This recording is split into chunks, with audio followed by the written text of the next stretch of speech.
દિવાળીના તહેવાર નિમિત્તે આપણે વિવિધ પ્રકારના નાસ્તા બનાવીએ છીએ અને ઘણા લોકો બધા જ નાસ્તા બહારથી તૈયાર લાવતા હોય છે. પણ આ એક વાનગી એવી છે કે કોઈ પણ બહારથી નહીં લાવે અને ઘરે જ બનાવશે. તો એ વાનગી શું છે? તો ચાલો જોઈએ મારા કિચનમાં. અને આ વાનગી એવી છે કે એક પણ વાર કોઈ પણ વ્યક્તિએ બનાવી ન હોય અને જો મારી રીતે બનાવશે તો એમની એકદમ પરફેક્ટ વાનગી બનીને તૈયાર થશે. તો ચાલો બનાવીએ મારા કિચનમાં. તો સૌથી પહેલાં આપણે એક તપેલી લઈશું અને તપેલીની અંદર આપણે 1/4 કપ પાણી લઈ લેવાનું છે.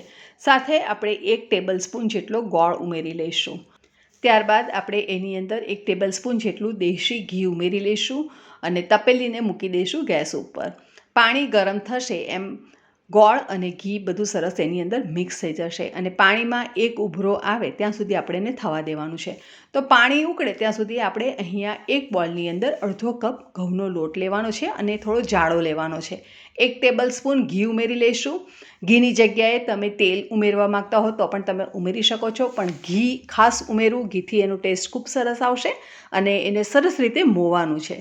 જો સરસ રીતે મોવાશે અને આગળ પડતું મુઠ્ઠી પડતું મોણ હશે તો આપણી આ રેસીપી એકદમ સરસ છૂટી છૂટી બનશે અને એકદમ સરસ ટેક્સચર પણ એનું આવી જશે. પાણી ઉકળવા લાગ્યું છે તો એની અંદર આપણે લોટ અંદર ઉમેરી દઈએ છીએ અને એને સરસ રીતે આપણે મિક્સ કરી દેવાનું છે. ફ્રેન્ડ્સ, તમને આઈડિયા તો આવી જ ગયો હશે કે આપણે આજે કંસાર બનાવવા જઈ રહ્યા છે અને એ પણ એકદમ સરળ રીતથી.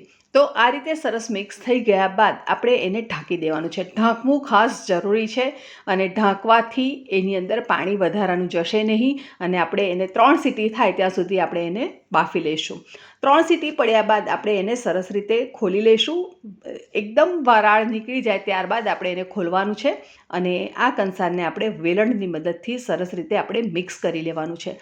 હવે વેલણથી જો તમને ન ફાવે તો કોઈ ચમચો લેવાનો અને ચમચાની મદદથી પણ તમે કરી શકો છો. અને ચમચાની મદદથી કરવાથી આ જે ગાંઠા ગાંઠા જે દેખાય છે એ બધા સરસ પ્રેસ થઈ જશે અને એકદમ સરસ એ છૂટ્ટો કંસાર બનીને તૈયાર થઈ જશે.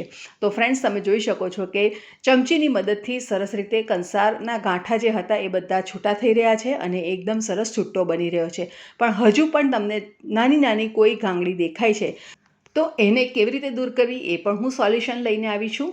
તો ફ્રેન્ડ્સ, તમે જોઈ શકો છો કે સરસ છૂટ્ટો તો બન્યો જ છે, પણ હજુ પણ જો નાની નાની જે ગાંગડીઓ દેખાય છે એના માટે આપણે આ રીતે એક ચાળણો લેવાનો અને આ જે કંસાર છે એને ચાળી લેવાનો છે.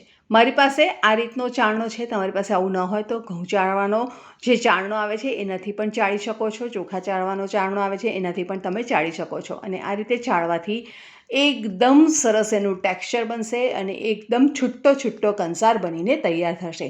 અને કંસારનું નામ જ કે છૂટ્ટો છૂટ્ટો હોવો જરૂરી છે. તો આ પરફેક્ટ કંસાર થયો કહેવાય. ફ્રેન્ડ્સ, તમે જોઈ શકો છો કે એનું ટેક્સચર કેટલું સરસ આવી રહ્યું છે અને એકદમ છૂટ્ટો બન્યો છે. દાદી નાનીના જમાનાનું અને દાદી નાનીની રીતથી આજે મેં તમને અહીંયા બતાવ્યું છે. હવે કંસારને આપણે પીરસી લીધો છે અને ઉપરથી આપણે ઉમેરી લઈશું દળેલી ખાંડ. તમને જો ગમે તો ઉમેરવી, નહીં તો એને સ્કીપ પણ કરી શકો છો, તમારી ચોઈસ છે. અને કંસાર હોય એટલે ઘીમાં બિલકુલ કચાશ રાખવી નહીં. ભરપૂર ઘી હશે તો જ કંસાર ખાવાની મજા આવશે.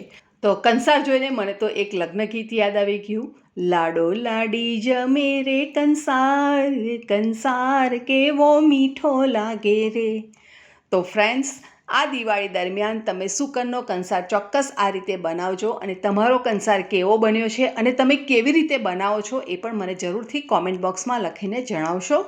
ફરી મળીશું, ત્યાં સુધી આવજો and keep watching super સહેલિયા. Thank you.